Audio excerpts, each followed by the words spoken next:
Hello everyone, welcome to my class. இன்னைக்கு கிளாஸ்ல நாம பார்க்க போற topic formatting your research project. இது செகண்ட் பிஜி ஸ்டூடெண்ட்ஸ்க்கு ரிசர்ச் மெத்தடாலஜியில் ஃபர்ஸ்ட் யூனிட்ல ப்ரிஸ்கிரைப் ஆயிருக்க ஒரு சிலபி. இன்னைக்கு நம்ம ஃபர்ஸ்ட் பார்ட் தான் பார்க்க போறோம். Okay, so before we enter into the class a kind request, நம்ம சேனல்ல இன்னும் சப்ஸ்கிரைப் பண்ணலைன்னா சப்ஸ்கிரைப் பண்ணுங்க, உங்க ஃப்ரெண்ட்ஸ்க்கும் ஷேர் பண்ணுங்க, சஜஸ்ட் பண்ணுங்க. Thank you. So formatting your research ப்ராஜெக்ட்ல நிறைய சப்டைட்டில்ஸ் இருக்கு. Margins, text formatting, title, running head and page numbers, internal headings, subheadings, placement of the list of ஒர்க்ஸ்ன்னு சொல்லிட்டு நிறைய சப் ஹெட்டிங்ஸ் இருக்கு. ஸோ நம்ம இந்த யூனிட்டை வந்து 2 or 3 பார்ட்ஸா நம்ம பார்க்க போறோம். ஸோ இன்னைக்கு கிளாஸ்ல நம்ம இதுல 3 டாபிக்ஸ் பார்க்க போறோம். அதாவது மார்ஜின்ஸ், டெக்ஸ்ட் ஃபார்மேட்டிங், டைட்டில், இந்த 3 டாபிக்கும் இன்னைக்கு கிளாஸ்ல நம்ம பார்க்க போறோம். ஸோ ஃபார்மேட் அப்படின்னு சொன்னால் எப்படி வந்து ஒரு ரிசர்ச் ப்ராஜெக்டை வடிவமைக்கிறது அப்படிங்கிறது தான் ஃபார்மேட்டிங். ஓகே, ஸோ அதில் நிறைய நீங்கள் ரூல்ஸ் அண்ட் ரெகுலேஷன்ஸ் ஃபாலோ பண்ண வேண்டியிருக்கும். அதை பற்றி தான் இந்த யூனிட் வந்து டிஸ்கிரைப் பண்ண போகுது உங்களுக்கு. So the following are the rules in formatting research paper. So நம்ம அந்த ரூல்ஸை தான் நம்ம படிக்க போகிறோம். As it is widely adapted by instructors. அப்போ அந்த கைட்ஸ் வந்து இந்த மாதிரி ரூல்ஸை தான் வந்து எல்லா எஜுகேஷனல் இன்ஸ்டிடியூஷனும் ஸ்டாண்டர்டைஸ்ட் ரூல்ஸ் வச்சுருக்காங்க. ஸோ அதுதான் உங்களுக்கு எம்எல்ஏ ஹேண்ட்புக் 9th எடிஷன் தான் உங்களுக்கு ஃபாலோ பண்ண போறோம். Right, margins. ஸோ மார்ஜின்ஸ் எப்படி இருக்கணும் அப்படிங்கிறதோட இன்னைக்கு கிளாஸ் வந்து ஆரம்பிக்குது. Page margins. ஸோ ஃபார்மேட்டிங் அந்த ரிசர்ச் ப்ராஜெக்ட்ல ஃபர்ஸ்ட் ஹெட்டிங்கே மார்ஜின்ஸ் தான்.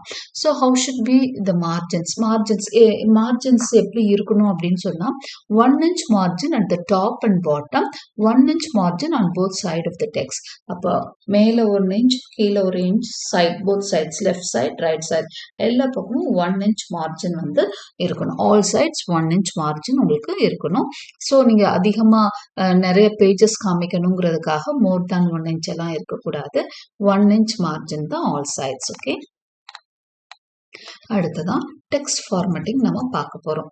டெக்ஸ்ட் ஃபார்மேட்டிங்ல பாருங்க நிறையவே சப் ஹெட்டிங்ஸோட நம்ம அதை பார்க்க போறோம். Right, type face. டைப் ஃபேஸ்னா அந்த இது இருக்கு இல்லையா, அந்த லெட்டர்ஸ் அது எப்படி இருக்கணுங்கிறத பார்க்க போறோம். Use and easily readable font like Times New Roman. So அவங்க சஜஸ்ட் பண்றது டைம்ஸ் நியூ ரோமன் மாதிரி ஈஸிலி ரீடபிள் ஃபாண்ட் வந்து எப்படி இருக்குன்னா, பொதுவாகவே நீங்க ஒரு அசைன்மெண்ட் சப்மிட் பண்றீங்க, இல்லைன்னா ஒரு பேப்பர் ப்ரெசென்ட் பண்றீங்க ஏதாவது செமினாருக்கு அப்படின்னாலே டைம்ஸ் நியூ ரோமன் 12 சைஸ் வந்து உங்களை 12 பாயிண்ட்ஸ் வந்து யூஸ் பண்ண சொல்லுவாங்க இல்லையா. ஸோ அது மாதிரி தான் இதுலயும் யூஸ் பண்ண சொல்றாங்க. Normally it is suggested to use times New Roman. ஏன்னா அது வந்து ஈஸிலி ரீடபிலிட்டி ரொம்ப நல்லா இருக்கும்னு சொல்றாங்க. ஸோ அதை டிஃப்ரென்ஷியேட் பண்ணி காமிக்கும். ரெகுலருக்கும் இட்டலிக்கும் நல்ல வித்தியாசம் தெரியும். ரைட், ஒரு சில ஃபாண்ட் சைஸ்னா இட்டலிக்ஸ் மாதிரியே இருக்கும். அப்போ டைம்ஸ் டு நியூ ரோமன்னா உங்களுக்கு டைம்ஸ் நியூ ரோமன்ல பாக்குறப்ப டெக்ஸ்ட் அது இட்டலிக்ஸ் தனியா நீங்க டிஃபரன்ஷியேட் பண்ணியும் காமிக்க முடியும். The font size should be between 11 and 13 points unless instructed otherwise. So 11 and 13 குள்ள தான் இருக்கணும் அப்படிங்கிறாங்க. font size 11 இருக்கலாம், 12 இருக்கலாம், 13 இருக்கலாம். ஸோ இதுதான் வந்து உங்களுக்கு suggested font size. It can be otherwise also. அப்படின்னு சொன்னா உங்க இன்ஸ்ட்ரக்டர் ஒருவேளை ப்ரிஃபர் பண்ணா ஒன்னு கூடவோ ஒன்னு குறையாவோ நீங்க வச்சுக்கலாங்கிறது தான். ஓகே, ஸோ யூஸ்வலி 12 தான், 11, 12, 13 that is the font size அப்படின்னு உங்களுக்கு இட் ஷுட் பி பெட்வீன்ங்கிறதுனால 12ங்கிறது தான் ரொம்ப நார்மலா எல்லாரும் எடுத்துக்கிறாங்க. Consistency. Stick to the same type face and size throughout the paper except for specific formatting like note numbers which are often automatically styled by word processors. Okay, so இது கூட எடுத்துடலாம். ரைட், பாருங்க, stick to the same type face. அப்போ ஒரு font எடுத்துட்டீங்க அப்படின்னு சொன்னா அந்த ஃபாண்ட் அதே சைஸ் தான். ஓகே, ஃபாண்ட்டும் சைஸும் ஒன்னே தான் இருக்கணும் த்ரூ அவுட் த பேப்பர், மாற்றக்கூடாது. கன்சிஸ்டன்சி ஒரே மாதிரி இருக்கணும், அதையே மெயின்டைன் பண்ணணும். Except for specific formatting like note numbers, ஏதோ நோட் நம்பர்ஸ் அதெல்லாத்துக்கு மட்டும்தான் நீங்க மாற்றலாமே ஒழிய மற்றபடி you should not change the font size. Okay, அடுத்தது alignment and hyphenation. How should be the alignment அப்படிங்கிறத பார்க்கலாம். Don't justify the text on the right margin and turn off automatic hyphenation சொல்லியிருக்காங்க. அதாவது டெக்ஸ்ட் வந்து ரைட் மார்ஜின், அதாவது right side வந்து left side வந்து அப்படியே ஒரே மாதிரி தான் ஆரம்பிக்க போறீங்க. ஆனா ரைட் சைடு என்ன பண்ணக்கூடாது அப்படின்னா ஜஸ்டிஃபை பண்ணக்கூடாது. ஏன்னா ஜஸ்டிஃபை பண்ணா ரீடபிலிட்டி அது குறைக்கும் அப்படின்னு சொல்றாங்க. So you should not justify the right margin. Okay, right மார்ஜினை ஜஸ்டிஃபை பண்ணாதீங்க. That is very important. Don't justify the text on the right margin, ஏன்னா ரீடபிலிட்டி குறையும். And turn off automatic hyphenation. Automatic hyphenation அதாவது words divide ஆகும் இல்லையா, அந்த hyphen போட்டு divide ஆகும் இல்லையா, அந்த மாதிரி ஹைஃபனேஷன் ஆட்டோமேட்டிக் இருந்ததுன்னா அதை ஆஃப் பண்ணிடணும். நீங்கள் வேர்டை நீங்கள் வந்து அதுதான் நம்ம இங்கே ரைட் சைடு நம்ம ஜஸ்டிஃபை பண்ணல அப்படின்னாலே அந்த பிரச்சனை பொதுவாக வராது உங்களுக்கு. Word should not be divided at the end of line. So words வந்து டிவைட் பண்ணாதீங்க, ஹைஃபனேஷன் போட்டு டிவைட் பண்ண வேண்டாம். இஃப் அட் ஆல் அந்த மாதிரி நீட் ஆச்சுன்னா check where to break words using a dictionary. ஒருவேளை நீங்க வந்து பிரேக் பண்ணாதான் நல்லா இருக்கும்னா எந்த இடத்துல பிரேக் பண்ணணும் அப்படின்னு தெளிவாக டிக்ஷனரியை பார்த்து தெரிஞ்சுட்டு தான் பிரேக் பண்ணணுங்கிறாங்க. So it is better not to break words. அப்போ டர்ன் ஆஃப் ஹைஃபனேஷன், அதுக்கப்புறம் என்னது, don't justify the text on the right margin. So அலைன்மெண்ட்டுக்கு டோன்ட் ஜஸ்டிஃபை, லெஃப்ட் சைடு வந்து எப்பவும் நீங்கள் ஆரம்பிக்க போகிறீங்க, ரைட் சைடு வந்து டோன்ட் ஜஸ்டிஃபை. அடுத்தது டர்ன் ஆஃப் ஹைஃபனேஷன், இதுதான் இதில் முக்கியமான பாயிண்ட்ஸ். அடுத்தது ஸ்பேசிங் பாருங்க, டபுள் ஸ்பேஸ் தான் என்டையர் பேப்பர். ஸோ ஃபுல்லாக உங்களுக்கு டபுள் ஸ்பேசிங் தான், including quotes, notes and the works cited list. So double spacing தான் from top to end. அடுத்ததா indentation.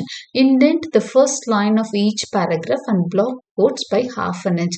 அதாவது ஒவ்வொரு பேராகிராஃப் அப்படி ஆரம்பிக்கிறப்ப என்ன ஆகும்னா இன்டென்ட் பண்ணும். இன்டென்ட் பண்ணா ஒரு இது பண்ணுவோம் இல்லையா, ஒரு கொஞ்சம் தள்ளி எழுதுவோம் இல்லையா, that is indentation. Okay, so அப்படி கொஞ்சம் ஸ்பேஸ் விட்டு எழுதுறது தான் இன்டென்டிங். அப்படி பெண்டாகி உள்ள போகிறது தான் இன்டென்ட்.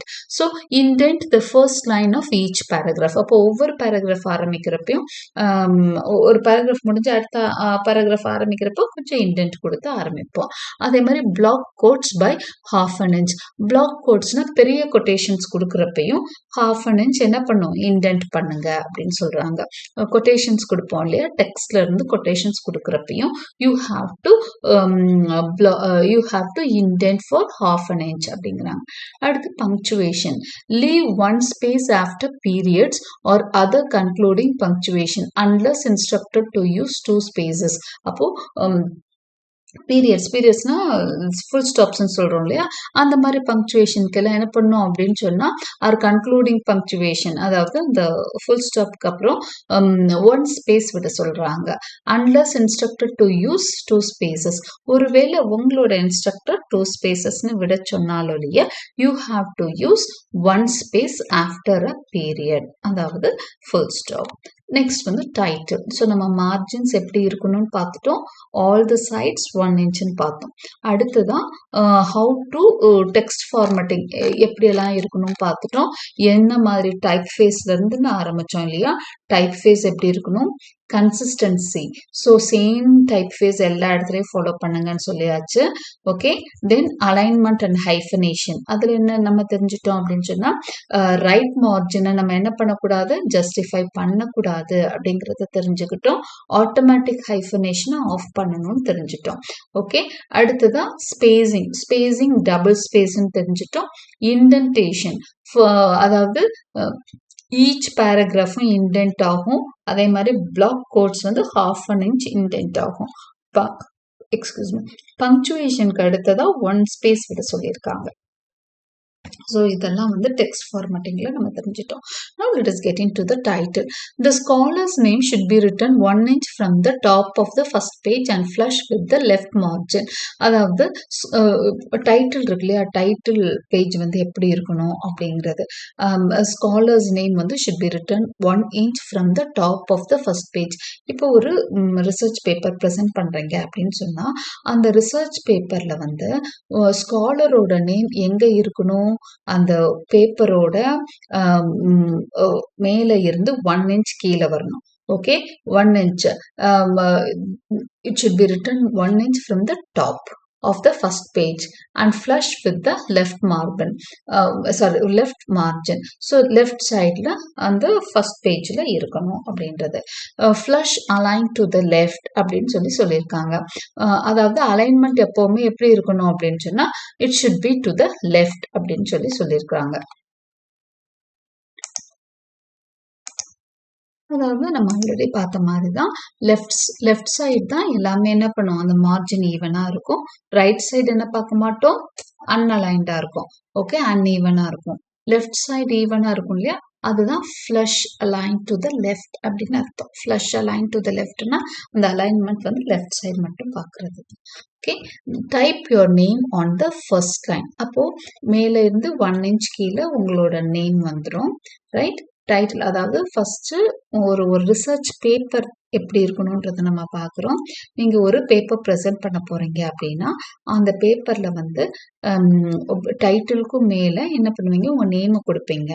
அந்த நேம் வந்து எங்கே இருக்கணும், ஸ்காலர்ஸ் நேம். அது எந்த இடத்துல வரணும், 1 inch from the top of the first page, left சைடில் ஆரம்பிக்க போறீங்க.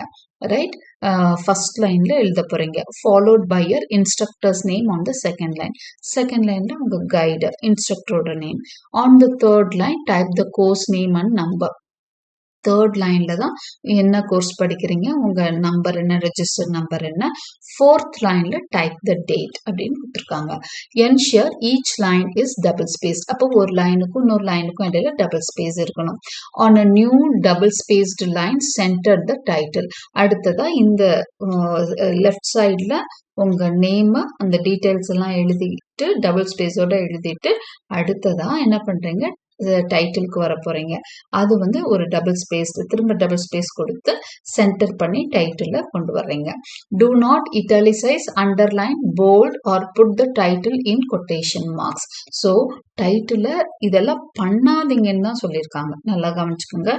Do not italicize பண்ணக்கூடாது, அண்டர்லைன் பண்ணக்கூடாது, போல்டு பண்ணக்கூடாது, இல்ல கொட்டேஷன் மார்க்ஸும் கொடுக்க கூடாது அப்படின்னு சொல்லிட்டாங்க.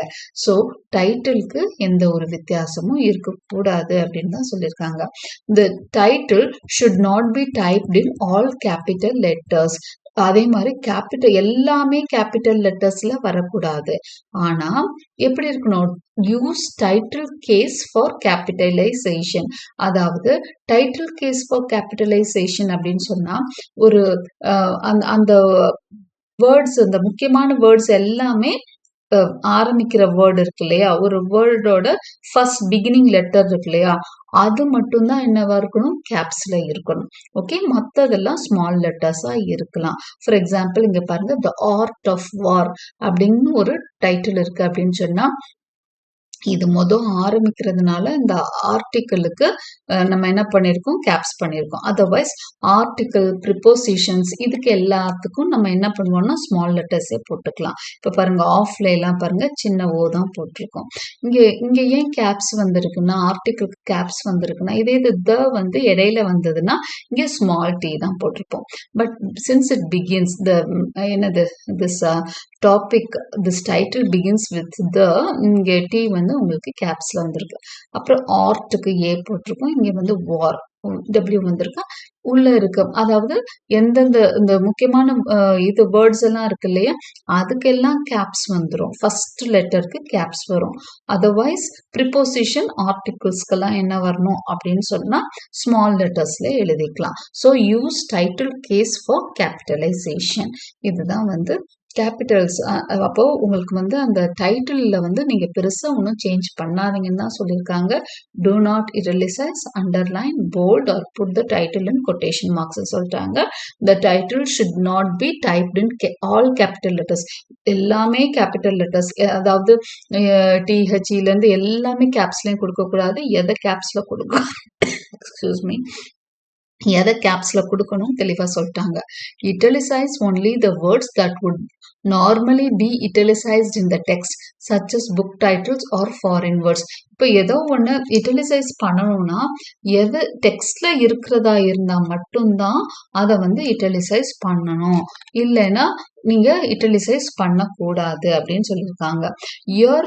You should not place a period after your title or any heading in the paper such as works cited.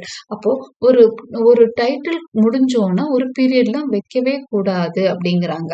Okay, இந்த மாதிரி என்ன பண்ணக்கூடாது, ஃபுல் ஸ்டாப் வைக்கக்கூடாது. ஓகே, ஒரு ஒர்க் சைட்டட்னு டைட்டில் கொடுக்குறீங்க இல்லையா, அப்போ அதுக்கு கீழே அது பக்கத்துல எல்லாம் ஃபுல் ஸ்டாப்லாம் வைக்கக்கூடாது. அவுட் ஆஃப் ஒர்க் எந்த டைட்டிலுக்கு பக்கத்துலையும் பீரியட் இருக்கக்கூடாது. Begin your text on a new double space line after the title. அப்போ டைட்டில் முடிஞ்சோன்னா நீங்க என்ன பண்ண போறீங்க, உங்க டெக்ஸ்ட் ஆரம்பிக்க போறீங்க, அது டபுள் ஸ்பேஸோட ஆரம்பிக்க போறீங்க. Indenting the first line of the paragraph half an inch from the left margin. அப்போ லெஃப்ட் மார்ஜின்ல இருந்து ஒரு half inch தள்ளி இன்டென்ட் பண்ணி எழுத ஆரம்பிக்க போறீங்க. Your research paper typically does not require a title page unless it is a group project in which you should create a title page and list all the authors on it instead of it the header. அதாவது பொதுவா வந்து ஒரு research பேப்பர்ல names எழுதி அடுத்து title page எழுதி அப்படியே text ஆரம்பிச்சிடலாம்.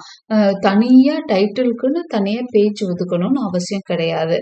Only unless there are many authors. ஒருவேளை ஒரு குரூப் ப்ராஜெக்ட் மாதிரி பண்றீங்க, ஒரு 7-8 பேர் நேம் இருக்கு அப்படின்னு சொன்னா, இன் தட் கேஸ் நீங்க என்ன பண்ணலாம் அப்படின்னு சொன்னா, இந்த நேம்ஸ் இந்த டைட்டிலுக்குன்னு தனியா ஒரு பேஜ் ஒதுக்கிட்டு நெக்ஸ்ட் பேஜ்ல இருந்து டெக்ஸ்ட் ஆரம்பிக்கலாம்.